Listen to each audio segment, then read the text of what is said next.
All right, we are live on YouTube. Welcome, YouTube. We are doing a Q&A right now. I got TikTok and Instagram on my phone. TikTok and Instagram, feel free to stay here. You will be paid attention to. However, if you go to my @SamFasterFreedom on YouTube, the link should be in my bio. That's where I'm going to focus my Q&A, is going to be on YouTube first, because I can see the questions. They're on the screen. I'll get to TikTok and Instagram as well, but go to my @SamFasterFreedom on YouTube. I have a channel with several hundred videos with several tens of thousands of hours of free content there, so you should be there anyway. But that's where I'm going to answer the questions, specifically YouTube and Facebook, but you can for sure stay here if you'd like and hear the questions answered. So let me know what questions you have. If you're watching on YouTube, let me know. It doesn't look like it's live, is it? Oh. Let me know what questions you have on YouTube. I just don't see any viewers. Let me know what questions you have, and we will go from there. So let's keep the questions rolling as YouTube gets on. Thank you for the follow, everybody. So another question I saw, and I talked a little bit about it earlier, was a question I saw a minute ago, was where should I start investing? Where should you start investing? So it depends on a couple things. I think you should start investing. It depends on your goals, A, and B, where you live. So if your goals are cash now, money now, any market works. Downtown San Francisco, in the middle of nowhere in Oklahoma, up in New York, in Hawaii, in Alaska.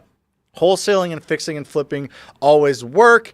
Depending on the market is what you're going to get or not get, but they always work. Wholesaling and fixing and flipping always work. So that is a great option if you need cash now. However, if you have cash or your goals is to buy rental properties, the Midwest and the Southeast are going to be your best option for sure. Making sure to, invest in those markets, whether you live there, great. If not, you can do it remotely and you can do it virtually. So if you're just joining me on YouTube, let me know where you're from and keep your questions in the chat box. Let me know where you're from and fill up the chat box with your questions. I cannot see the questions anymore. So fill your questions, fill your chat box up with a question. So somebody just asked what I think about the Cleveland market. I think the Cleveland market is great. Let's talk about Cleveland market, and then let's kind of break it down into all the different markets. So, or all the markets that are similar. So the Cleveland market's going to be a lower price market.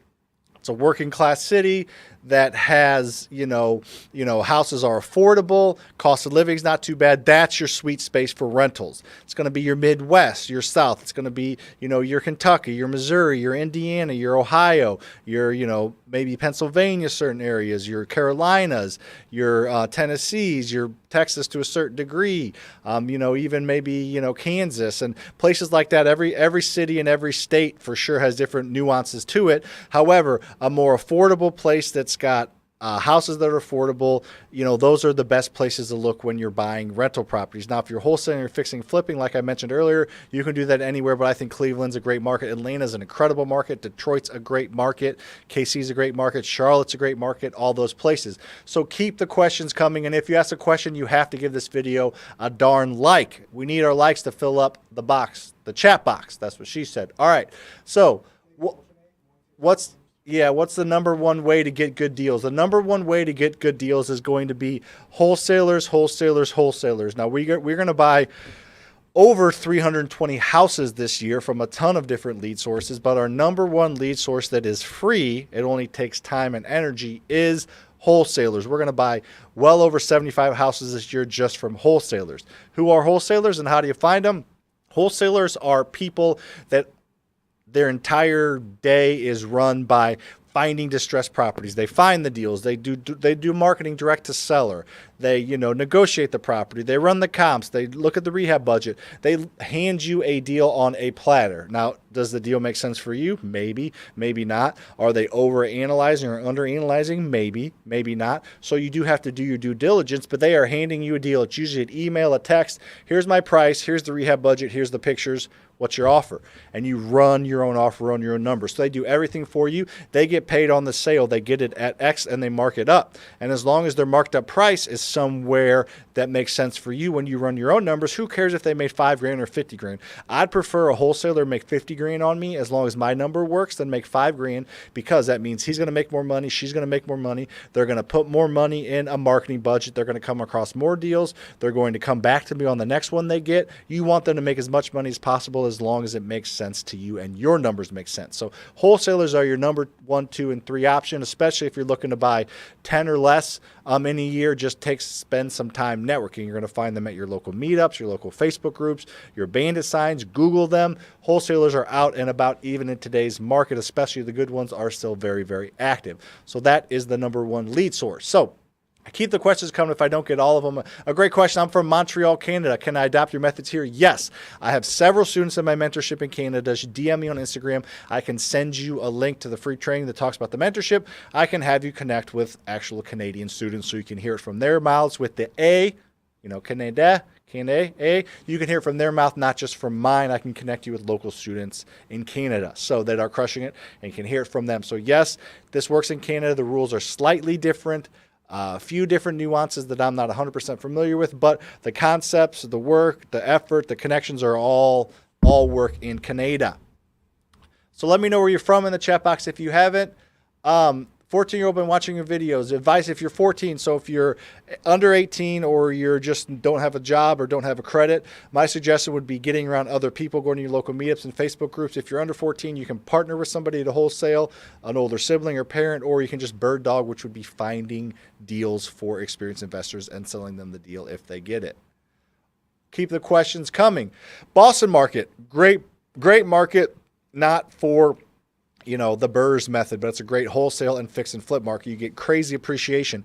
The thing is, Boston, New York, LA, San Francisco, all these markets, about half the properties are rentals. So the rentals obviously still work there, but those are usually from people that have been in the game for a while, institutional buyers, bigger dogs in the space. Somebody that's starting off with no properties or a few properties is going to have tough to compete, because you need to put money down or have some crazy incentive programs from the local government. So the fact that you probably don't have those at first, those markets are tougher for for the BRRRR method, the method that I have bought $42 million worth of real estate without using any of my own money here in the good old Midwest in Missouri. So keep your questions coming. Make sure you're following me on TikTok, YouTube, Instagram, Facebook, Twitter, all at Sam Faster Freedom. I think a couple of them are just Faster Freedom, but type in at Sam Faster Freedom. I only have one account on all those platforms, and it's always the account that has the most followers. There are fake ones out there. Don't follow the fake ones. They will message you. Only follow the accounts that either have the blue check mark or the most followers. What's up, Marilyn? How are you doing? What is a good interest rate for a private lender? Interest rates for private lenders is a great question. So you're going to use a private lender. I feel like I'm trying to break all these questions down to a little more nuance. I usually just plow through them. But trying to add a little bit more, nuance to it than just answering the question in one sentence. So private lenders are people that are going to lend you money for the purchase and fix up of distressed properties. If you're going to keep it as a rental or fix and flip it, you don't have or want to use your own money, you can use other people's money. So private lenders and hard money lenders are your best source for initial funding of the initial purchase. I just smoked myself. The initial purchase and the actual fix up of the property. Now, it's going to be 8 to 12% annualized. So if you're borrowing $100,000 and it's a 12% annualized loan, that's $1,000 a month. So if you borrow $100,000 for 4 months, you pay them back $104,000. They don't make 12% on their money no matter how long they have it, or 8%. It's annualized. So $100,000, you pay them back $104,000. So it's very reasonable. And just build it into your numbers. So private lenders, that's the rate. Hard money lenders are more like 10 to 15%, maybe some points. I have a national hard money lending company called Faster Freedom Capital. So DM me on Instagram or just go to fasterfreedomcapital.com. Get in contact with my team. We lend in, I think, 42 of the 50 states.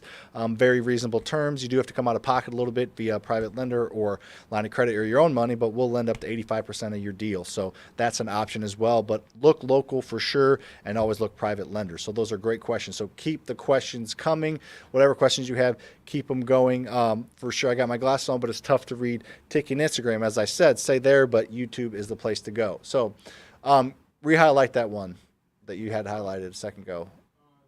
Not proverb. I've already answered the 14-year-old question. So any other questions, scroll up. Throw your question on the chat box. How to find a wholesale leads that you can purchase. So how to find wholesale leads. So if you're not going to go to a wholesaler, how do you find the direct to seller marketing? Well, you can find wholesale leads from other people besides wholesalers. You can find them from real estate agents. A good agent will, transact on 10 to 20 properties a year. One, maybe two of those is a distressed property, a hoarder house, a distressed seller. It needs to sell quickly for cash. They don't want people in the house or won't pass inspection. Those are a pain in the butt for the real estate agent to sell unless and except they have you to go to. They probably do have several cash buyers to go to, but get on that list and be in the mix and you will start to get some deals. So networking with real estate agents, bandit signs, those little signs you put on the side of the road that cost, $200 for 100 signs. You'll get buys, you'll get connections from them, you'll get leads from them. You got to be careful about what number you put on there and where you put it. But that is a good, very, very inexpensive place to do it. And then Facebook, Facebook ads, just writing on Facebook, meetup groups, all those places are great ways to find deals. Question, how do I estimate rehab costs? You have no experience. So if you're going to estimate rehab costs, that's a great question.